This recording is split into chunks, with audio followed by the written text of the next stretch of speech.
Yeah. Family, y'all. Just keep it tight, keep it tight, keep it tight. Oh, right. Yeah.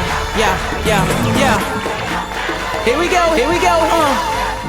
So with care ethics, we've been studying various philosophical systems from virtue ethics, natural law theory, social contract theory, utilitarianism, deontological ethics. All of those, think about it for a moment, were from previous centuries. Care ethics is from our own lifetime. People who've lived during our lifetimes who've been thinking about this, and many of them are women who've said, the problem that we have with all these other theories is that they're written by men, they're very heady, and they don't see the world in the same way that we as women see the world. And so we thank the ladies in the room and all of them who are helping to give us that perspective, who've created for us this new discipline of care ethics. When I was in the seminary, we did not study care ethics. This is something that is that new. So care ethics is a 20th century ethics which is distinctly feminine, and it talks about caring, hence the name, in concrete relationships. Think about your relationships, the people close to you. How are you caring for those people? Are you tending to their concrete needs? And so it's rather than all of these heady abstract notions of deontological this or teleological that or the Peter principle, no. Essentially the question is, who's closest to you? How are you treating them? Are you caring for them? Are you taking care of their needs? Because if so, that is living the ethical life. Human beings are in relationship. This is a very feminine perspective, right? Women know that that child inside is sharing their lifeblood. If you are a mother and that is your child, then you both share the same lifeblood. There is a relationship to you. That child would not be here today if it were not for the care that you provided. Infants would die if left on their own. Last night was watching the first episode of Pillars of the Earth. It is set in 12th century England. Father has a child. The mother died in childbirth. Is that father going to be able to do anything for that child? They were in the middle of the woods. What did he do? He left that child to die in the wood. The child didn't die. Don't want to spoil it for you. The child didn't die, but he left the child to die in the woods because, you know what? A child on its own is not going to live. It takes certain things for a child to live, like those relationships that are going to enable it to live. An infant needs milk. That gentleman is not going to be able to provide so easily for that child. So in care ethics, we realize that without certain relationships, we wouldn't be here today. Relationships are key. In care ethics, we tend to focus on two important, the relationship between two important people. We often refer to them as the one caring and the one cared for. So that, for instance, in the case of the child who was abandoned in the woods in the 11th century in England, yikes, there was no one caring to be able to provide for the one cared for. In that relationship, it's one person taking care of another. The man was realistic. He thought to himself, here I am in the middle of the woods. There's no way for me to be able to care for this child. This child will not be a one cared for because I'm a man. There's no way for me to provide for this child. The focus in care ethics is on feelings of love and of joy. What is joy? Mitsoni defines joy as the feeling that we get through the interactions of others. You know, I can read this book, and it's a great feeling that reading this book gives me, but it's not the same feeling as that feeling that I get from other people. That feeling from other people is what he calls joy. He says it's impossible to universalize care and love, which simply means that when we talk about care ethics, we're not talking about loving everyone, right? Love everyone, okay? That sounds nice. But you know what? It's impossible to love everyone. Who are the people you can love? You can love those people who are closest to you and who you're in relationship with. Is it possible for you to love the 20 million people in whatever African country. It's an abstract idea. It's not possible. What is possible is for you to love those people that you're in relationship with. When you go home tonight, you're able to love those people. When you wake up tomorrow morning, you can think of your parents or your children, your aunts, your uncles, your grandparents, your grandchildren. You can love those people. We love the ones that love us back. Or according to care ethics, we love those who are closest to us. And they have to respond to, Excellent question. So the question is, do they have to respond? You know what? I have a duty. I have 3 brothers, so we're 4 boys. As you can imagine, there are times when we love one another, and there are times when we love one another a little less. I have a duty, according to care ethics, to love them regardless of what they say and regardless of what they do. And going back to how we began this evening, you know what? I am a responsible adult. I can choose my response because one says or does something, right? Doesn't mean that I have to hate him or her forever, right? I can choose my responses and say, you knucklehead, right? We can try to understand why is it they say and do the things that they say and do. But I still have a duty to love them and to care for them and to provide for their needs. And my brother, who can be a bugger, his birthday is tomorrow. I have a duty to pick up the phone and to call him, even though. You know what I mean? That's what care ethics is all about. It's about us thinking about who are those relationships closest to us, especially those who cause us a little angst. Think about how it is that we have a duty to love them and care for them, for the ones closest to us, despite the challenges that come with loving and caring for them. So most politicians are not care ethics because Exactly. the president says, I love this country, I love the people in this country. Good. But how do you love 7 million people? You can. You can. And care ethics says exactly that. Care ethics says it's good to say that you love everyone. Don't get us wrong. It's a great thing to say that you love everyone, but it's impossible and it's abstract. And at the end of the day, when President Obama goes home to the White House, who are the people he loves most? His wife and his kids. And whoever else is closest to him. Those are the people that he loves most. Who are the people that you should love most? You should love most the people closest to you. And if all of us on earth did that, imagine. So Isabel Allende did a TED Talk, and she started out with, men have been running the world long enough, and look at the mess it's in. It's time to let women run the world. And I think she's talking about care ethics. She didn't mention care ethics in that little bit, but you can kind of make it up for yourself. Because women are the role of women in the family or in the community, they have to think differently. Because, and he talks about mothering as not a role, but a relationship. So because of women's role, they will think differently about it. And it's like female leaders or women leaders, like world leaders, are less likely to go to war, or less like they will do everything they can to avoid conflict because of the toll it takes on families and the toll it takes on women and children, etc. Care ethics. So, yeah, and I think we don't want to stereotype men and women, but often there are certain things, there are ways in which men and women are different.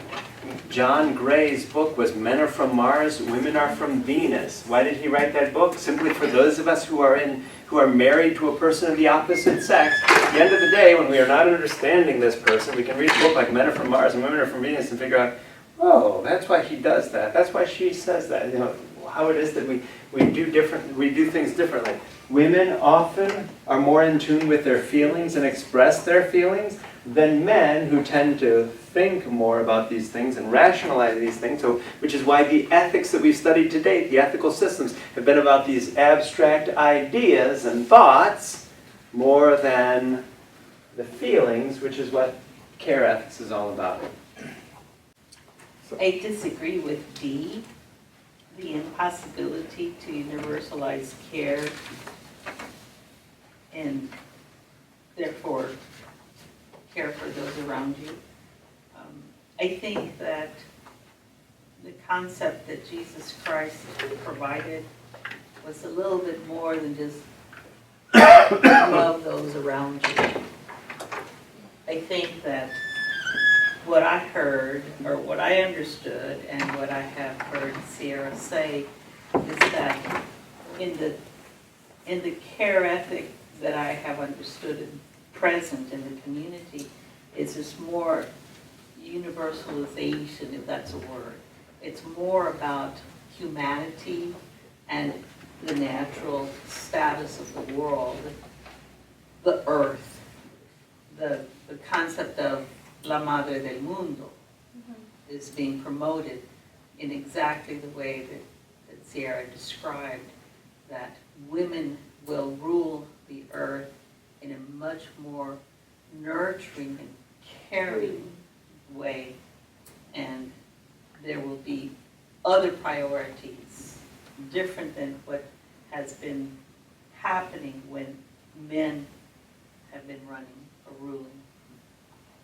It's interesting, you make me think about what it is that I hear Father Jamie say sometimes at Mass. He talks about how it is that Jesus says we need to love God and love others. We've heard him say things like that before. Does Jesus say, I remember Jesus saying something about loving God. Love God with your whole heart, mind, soul, all of your energy, every morsel of your being. Love God, I've heard Jesus say that. Father Jamie says that Jesus said love others. What does Jesus really say? Love your neighbor. He's not saying love all 7 billion people on earth. What is he saying? Who should I be loving? There's this concept of those closest to me. My neighbor, who's your neighbor? That's the person who's close to you. Mi prójimo, the person who is bien próximo, que está bien próximo. You follow me? Oh, there's something, I'm wondering, this whole notion of loving everyone. Father Jamie says, Jesus says, love God and love others. I'm not sure that that's as exact as what are Jesus' words in the Bible? Love your neighbor. If I am here, I am loving those who are closest to me. Those people who are far from me, like that gentleman in whatever southern African nation I've never met. It's easy for me to say that I love him, but I've never met him and I don't even know him. So at the end of the day, I'm going to love other people who are closer to me more than I love him. How interesting that this notion of care ethics is focus on those people who are closest to you, rather than focusing on those people who don't know you. There's 7 billion people on this earth. You can't love all of them in the same way. Focus on those who are closest to you and love them, because those other people, hopefully, there are other people focusing on loving them. Yeah? I don't think care ethics are new at all. I think we want to call them new because an academic has decided to include it in a book about ethics. But I think we've had, like, mothers have been around a whole lot longer than Mitsoni. And I think, so I don't want anyone to be intimidated by care ethics because the feminists have got together and they've finally gotten some respect because, you know, it's been included and they've fought long enough. I feel like it's very basic. It's relational. It's in every single one of us. And we have to be careful with what is masculine and what is feminine because both are damaging to both genders. So how interesting that we have Aristotle's voice on virtue ethics. What we don't have is Aristotle's sister's voice, if he had a sister. Yeah. How would her perspective on all this have been different? Because had she had the education of her brother and the skills of her brother, would she have written something that would have been very different? So I think you're right.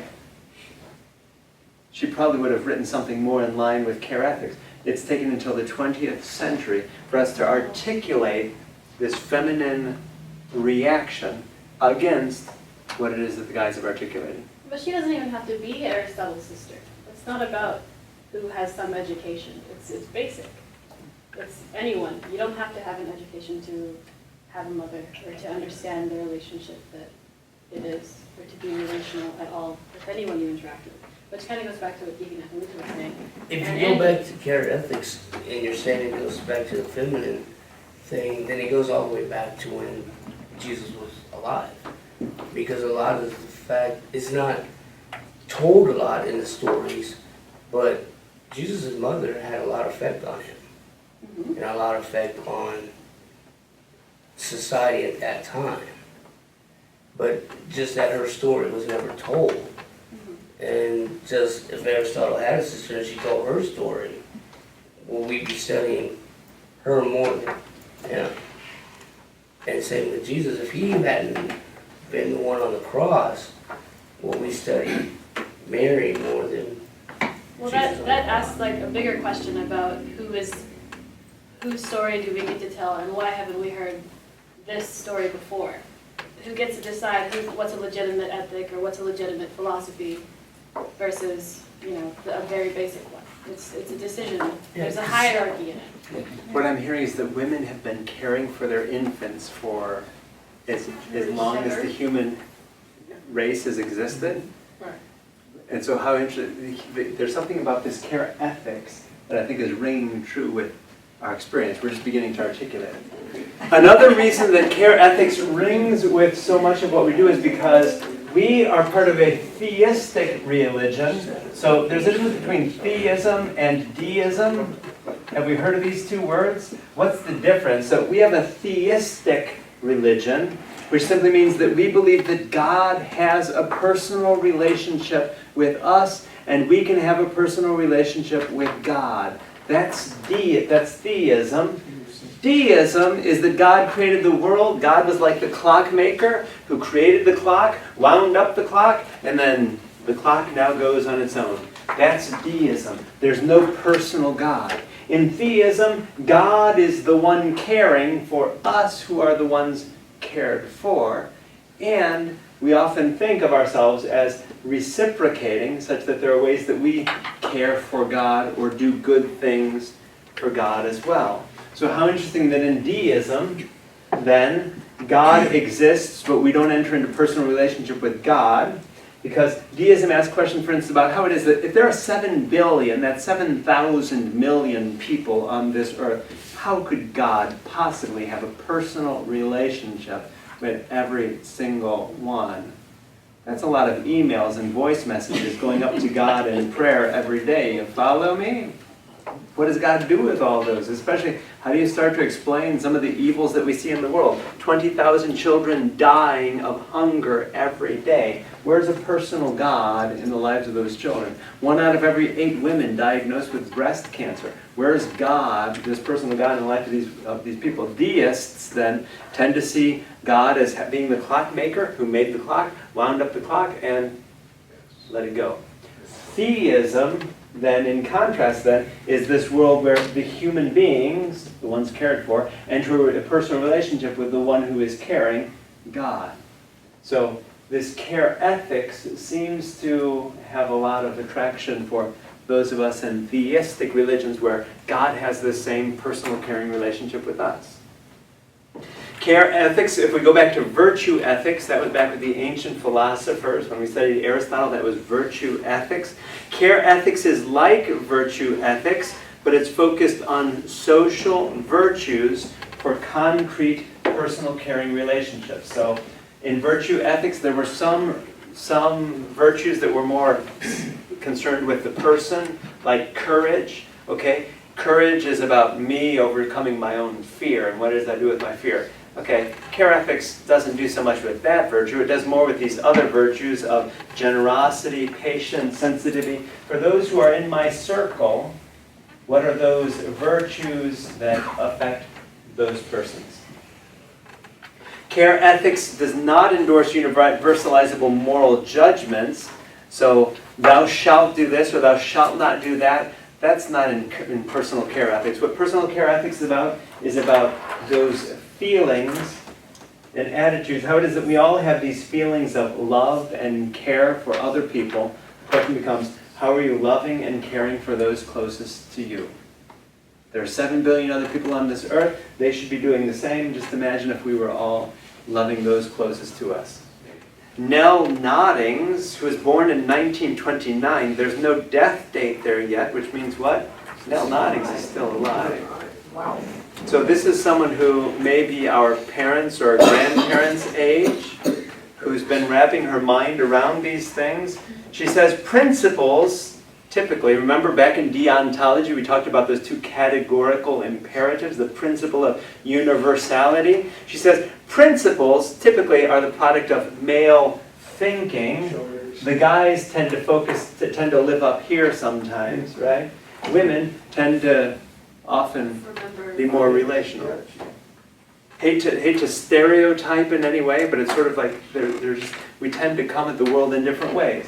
So that, for instance, Robert E. Lee, the Civil War general for the South, what did he say? He said, duty is the most sublime word in our language. Duty, what chapter, what ethical theory did that relate to?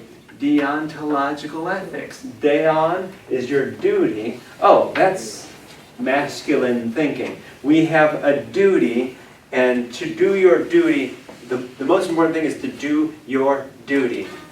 Very deontological, very masculine, says Nell Noddings. But she asks, how can we follow principles without considering the concrete effects of our actions on those close to us? Use the example of Abraham sacrificing his son. He had a duty to kill his son. Hello? Is that not the craziest Bible story you've ever read in your whole entire life? He has a duty to his son, to love and to protect and to care for his son. So how can you follow other principles like a divine mandate without considering how your actions are affecting those closest to you? Hello, Abraham. Stop and think about it for a moment. How is your action going to affect the child that you love and care for? Deontological ethics then prioritize abstract principles over tangible needs, and deontological ethics then justifies indifference and concern, where we're more focused on duty than on the needs of those around us, which is where care ethics is all about. Focus on the needs of the people within your circle of influence. Nell Noddings says that too much killing and violence has been committed in the name of principle. Think about deontological ethics and what it says about the death penalty. If you murder someone else, you have to die. How would a care ethics be different about this? You murdered someone. Okay, let's sit down and talk about this. Let's enter into a relationship with this person, get to know this person. Why did this person do that? Is there any chance of our being able to work with this person so that this person could contribute to our society in a more positive way, rather than us killing that person? We're going to come back to that at the end of this class with the example of the former gang member who murdered people, but then wrote children's books to help teach children that that's not okay. Okay, is it better for us to execute that person, which is what Governor Schwarzenegger did in 2005? Or is it better for us to keep that person alive so that he can keep writing children's books and being a positive influence in our world? Mothering is a relationship and not a role, says Nell Noddings. Think about that for a moment. It's not a role, it's not a duty, it's not something, mothering is not something you have to do. It's a relationship that you're in. And because of that relationship, you recognize the needs of other people and you respond to those needs. So the question that she raises is, do mothers act out of duty or is it out of love and care? Ultimately, at the end of the day, mothers know this better than the rest of us. That is to say, why is it that we do some of the things that we do? Okay, maybe some of it has to do with duty, but I suspect a lot of it is motivated by love and care and concern. If you just see it as your duty, here I am washing the dishes again, changing diapers, doing laundry, whatever it is, it's one thing to see it as your duty and you have to do it. It's another thing to do these things out of love. Mothers, why do you do it? Great question. So we can ask them. I think the question is being asked of mothers. Why do we do the things that we do? Is it more out of duty and or love? Love. Do it out of duty. It's out of love. Most of it's out of love. Becky says we do it out of duty because we love them. Yeah, yeah. Anything? I mean, Can you come in? have to change their diaper. Sure, it's a You know, you have to feed them. It's a duty that we have. But duty the for us to reason go we to do it work. is because they're part of us. We love them. Is it fair to say, going back to Martin Buber's distinction, is it fair to say that there's more an I-thou relationship than an I-it relationship? Is that child an object that you simply change the child's diaper? I'm imagining that it goes back to that relationship that you have with that child in that diaper. Other mothers? We go out to work because it's a duty to bring money home and support the family. Interesting. What is the father in the room saying? Money. Why is he doing what he has to do? Is it out of love? Is it because he loves his wife and children? Sure. No, it's because Oh, sure, of course. Because the Right, father we love them, but But it's interesting to see the difference, focus on duty, Well, he doesn't want to stay home and take care of the baby. which is very Well, relational. But we both do. We both There's did. a dude, yeah. There were times we had. Backpedaling. Actually, if you look at the regular family relationship, the duty is important, but the mother, and tell me if I'm wrong, everybody think about your own family. Was it with the mother when the rubber hit the road, when the bus stopped here, when the bottom line, who was it?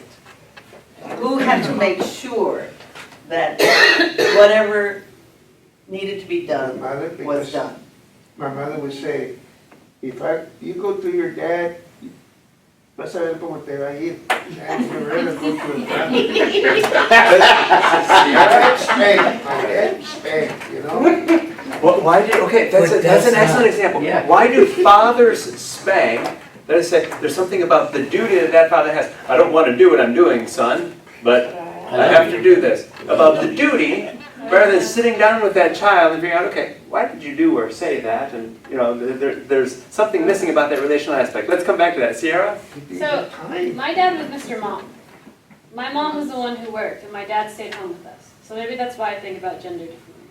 Because my dad's a big, bearded hunter. He's always fulfilled the role of masculine.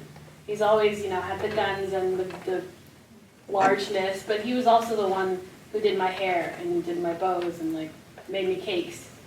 And that was my dad. It wasn't this whole sort of other gender construct thing, because he fulfilled them. So, I don't know, that's why we have to be careful with masculine and feminine, because, my father's obviously very feeling, Somebody has to do it. very Somebody- intuitive, and that happens with fathers. I mean, you have something else to care for, but it's different. What Deacon Annalita's referring to is this power thing within the nuclear family, and how it's not always the truth, it's not what happens. So it'd be interesting to ask him whether he acted out of duty and or out of love.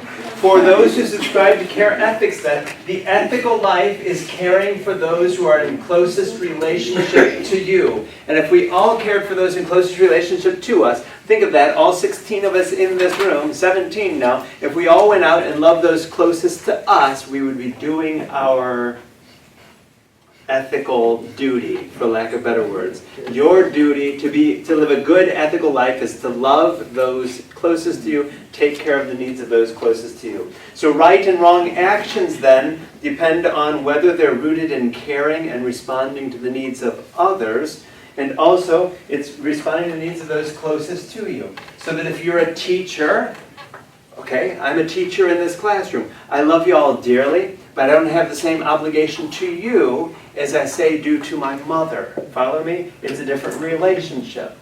And so what happened with this, the teacher of a classroom of students, okay? He needs to decide between tutoring all of those students after school or going home and playing with his or her daughter, okay?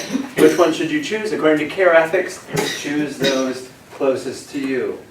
Right? Utilitarians would say, wait a minute, think of the good of society and the good of the biggest number of people, go be with the students. Care Ethics says, wait a minute, your daughter is at home. Have we all heard the song Cat's Cradle, right? About this child who's growing up in this home with this absent father. That is the epitome of what happens when a person is not focusing on those close to him. Dad's out doing whatever, and I'm growing up without a dad. Dad doesn't have time for me. Later in life, what happens to the child? Doesn't have time for dad. Consider your behavior then toward family and friends. That's the big thing of Care Ethics is go home tonight and think about how good or not so good you've been to your family members and friends. And pick up the phone or write the letter, reach out, send a text message, whatever is your way of connecting with that person, because it's all about loving those closest to you. What are their needs, and are you nurturing those natural relationships that you're in? Care Ethics then would reorder social roles and practices. Right now in the Austin ISD, I hear that they're rolling out restorative practices. What is that? That means that if you call someone a name in the classroom, instead of us disciplining you or sending you off to some alternate learning facility, we are going to have a conversation on what just happened because some relationship was harmed. How do we restore that relationship so that we can all continue forward as the family that we are in this classroom? Follow me? It's very different from other ethical systems where if you do something bad, you're punished. We have a social contract. If you act up in class, we send you out of the classroom. No, if you act up in class, we're stopping class and we're going to talk about it. For discussion then, how would care ethics and deontological ethics differ with respect to the doctor-patient relationship? Doctor-patient relationship and deontological ethics, right? Make sure that they have informed voluntary consent. They're free beings, so let's tell them all about the procedure and let them make their own decisions. What about care ethics? It's a very different relationship for a doctor to sit down with a patient realizing, wait a minute, I'm now in relationship with this person. What does the care ethic look like for a doctor who instead of just looking at them as another person, and as an object almost, a means to an end of my making money? No. I'm sitting down with you to talk with you about your life and your health. Did the father of the prodigal son in Luke 15 respond with a deontological care ethic? You turned your back on me? You spent my money? Sorry, you have no place in this home. We operate by principles here. Thou shalt honor thy mother and thy father. You didn't honor your father. Or was it a care ethic, realizing that even though my son strayed far from home, when my son came back, you know what? He's still my son.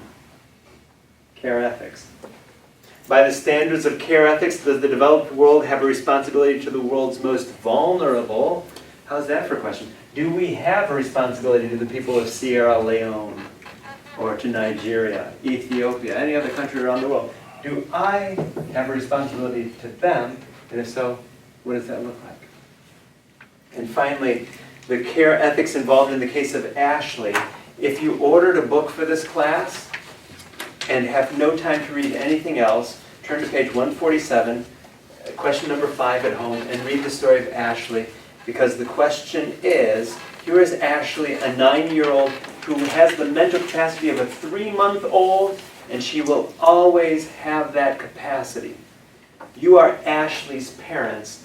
What do? I'll tell you what Ashley's parents did. They put her on a hormone so that she would not grow, because think about this, if you're the parent of that child, you've got to take care of this child for the rest of her life. Do you want her to grow to be